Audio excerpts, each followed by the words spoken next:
Good afternoon, guys. Forrest from the Thrust Institute of Maintenance. Today we're going to talk about the next step.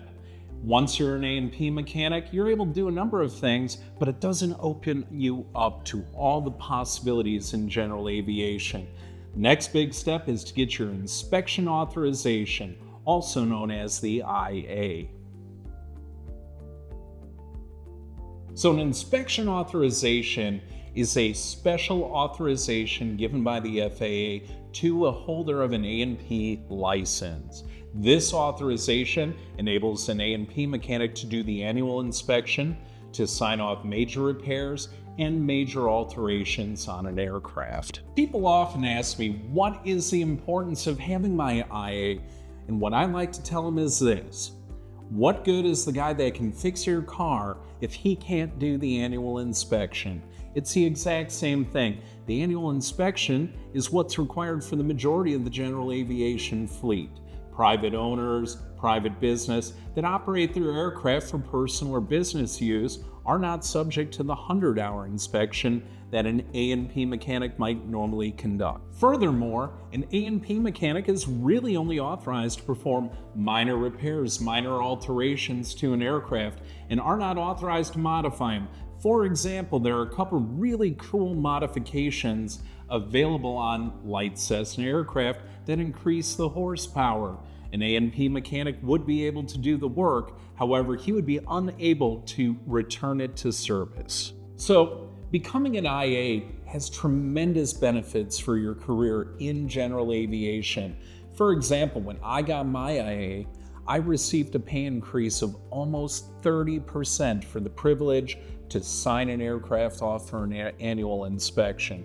Now, obviously, this helps out quite a bit on the base pay. It's kind of like taking the next step. If I were to compare it to a pilot, it's like a commercial pilot getting their CFI. It opens up more avenues to be able to earn money. So to become an IA, first of all, it's going to behoove you to be in general aviation. It's really not needed for a large airline or repair station, but if you're working at that local flight school, if you're helping maintain a private aircraft for a business, it will be essential to have an inspection authorization. In order to qualify, first of all, the candidate must petition the local FSDO, or the Flight Standards District Office, for permission to test. And they're going to ask the candidate a couple questions. Most importantly, how long have you been an A&P? It's required that you have held an A&P certificate for a minimum of 3 years to qualify for the testing, of which 2 years you must be actively employed in the industry. After the FSDO has given you authorization to take the testing, then you must study hard. It is one of the hardest written tests in all of aviation. 50 questions that'll leave you sweating on your eyebrows. Now, an inspection authorization isn't like an A&P certificate in terms of validity. Unfortunately, every 2 years, you have to either have conducted a minimum of 4 annuals per year or attend a renewal seminar in order to qualify for renewal.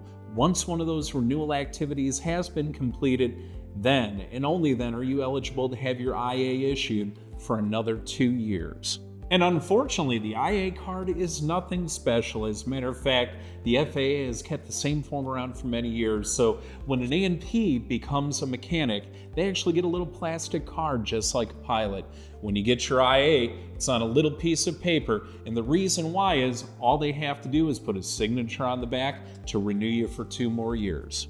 Now, everybody wants to know, what is the IA really going to do for my career? I'll tell you, for somebody working at a small flight school, it's going to free you up to be able to do more work, maybe with a little less supervision. But one of the coolest things you can do with an IA is to reach out to people at the local airport that you work at and be able to offer your services. And I can tell you, for an inspection on an aircraft, it can be very rewarding financially. At the end of the day, the IA is the perfect tool to help you gain a little bit more money, get into a little bit cooler projects, and most importantly, bolster your resume as a mechanic.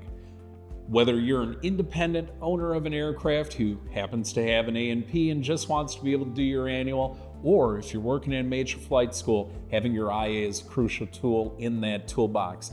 As always, guys, make sure to like, comment, subscribe if you like what you see here. And if you're interested in starting this journey to becoming an A&P mechanic, be sure to reach out to our admissions team today. We'd love to hear from you guys. Till next time.